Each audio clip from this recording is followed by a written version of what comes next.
Oke, para orang tua di luar sana pasti pernah kan ngalamin momen di mana anak lagi sakit, mogok minum obat. Nah, biasanya kita langsung putar otak, cari cara. Trik paling umum udah pasti, campurin obatnya ke makanan atau minuman favorit mereka. Tapi tunggu dulu, tahukah Anda kalau niat baik kita ini kadang-kadang justru bisa jadi bumerang? Yuk, hari ini kita kupas tuntas soal interaksi obat dan nutrisi pada anak. Kita semua tahu banget drama yang satu ini.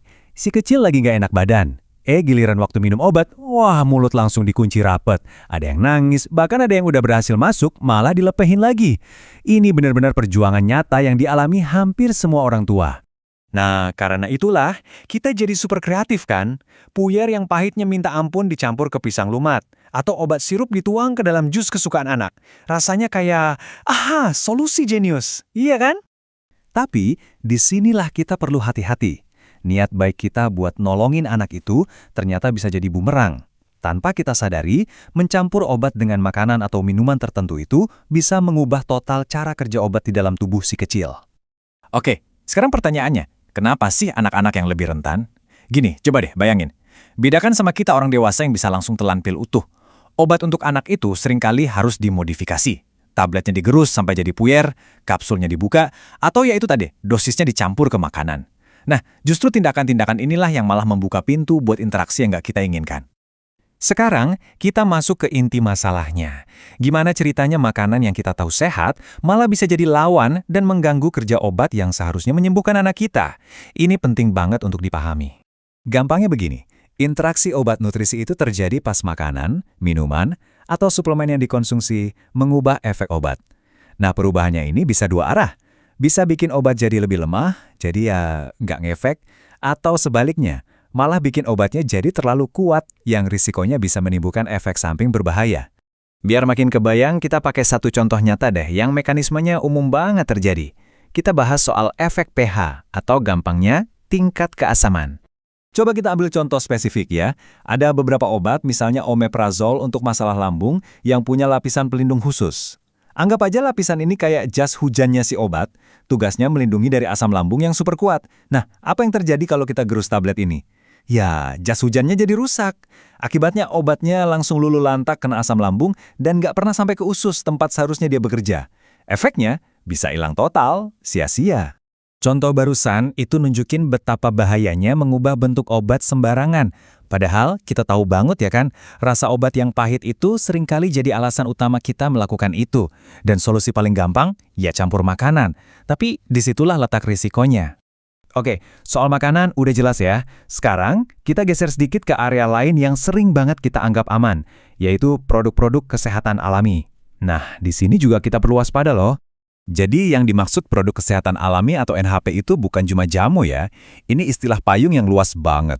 Mencakup suplemen vitamin dan mineral, obat-obatan herbal, probiotik, sampai ke pengobatan-pengobatan tradisional. Banyak dari produk ini yang kita kasih ke anak seringkali tanpa sadar ada potensi interaksi di baliknya. Dan ini ada angka yang cukup bikin kaget. Sebuah survei nunjukin kalau sekitar 60% orang tua memberikan produk-produk alami ini ke anak mereka tanpa resep atau bahkan tanpa bilang ke dokter. Ini menciptakan sebuah celah informasi yang bisa jadi sangat berbahaya. Coba bayangin kayak gini. Di satu sisi, ada obat resep dari dokter. Di sisi lain, ada produk herbal yang kita beli. Tujuannya sama-sama baik untuk kesehatan anak. Tapi, pas keduanya diberikan bersamaan tanpa pengawasan medis, mereka bisa bertabrakan di dalam tubuh dengan cara yang sama sekali nggak kita duga. Jadi, pesan kunci yang paling penting untuk diingat adalah ini. Cuma karena ada label alami, bukan berarti produk itu bebas dari efek farmakologis yang kuat. Dan pastinya, nggak berarti bebas dari resiko interaksi dengan obat-obatan lain. Oke, setelah kita paham masalahnya, tentu kita butuh solusinya kan? Tenang, kabar baiknya adalah ada langkah-langkah praktis dan sederhana yang bisa kita semua, para orang tua, ikuti untuk mengelola risiko ini. Cuma ada 3 langkah aja kok, yaitu identifikasi, pencegahan, dan manajemen. Yuk kita bedah satu persatu biar jelas. Langkah pertama, identifikasi. Ini artinya kita bikin daftar semua hal yang dikonsumsi anak.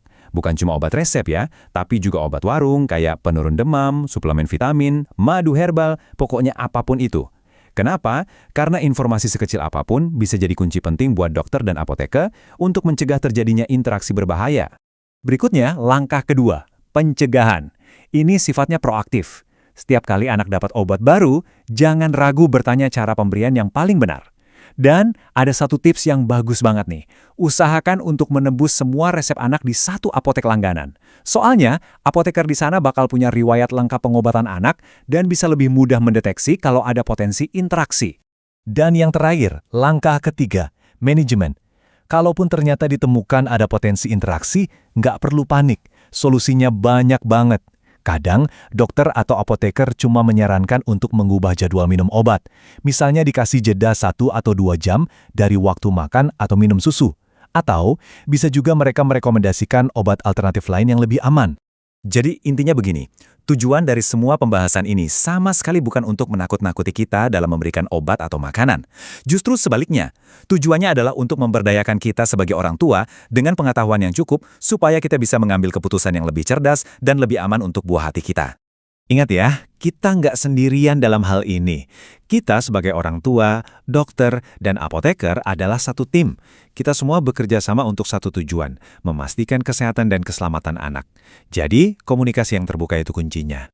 Nah, sebagai penutup, saya mau kasih satu pertanyaan untuk direnungkan. Setelah tahu semua informasi ini, kira-kira informasi apa dari daftar identifikasi tadi yang bakal Anda sampaikan saat ke dokter atau apotek berikutnya? Memikirkannya dari sekarang, itu adalah langkah pertama menuju pengobatan yang jauh lebih aman untuk anak Anda.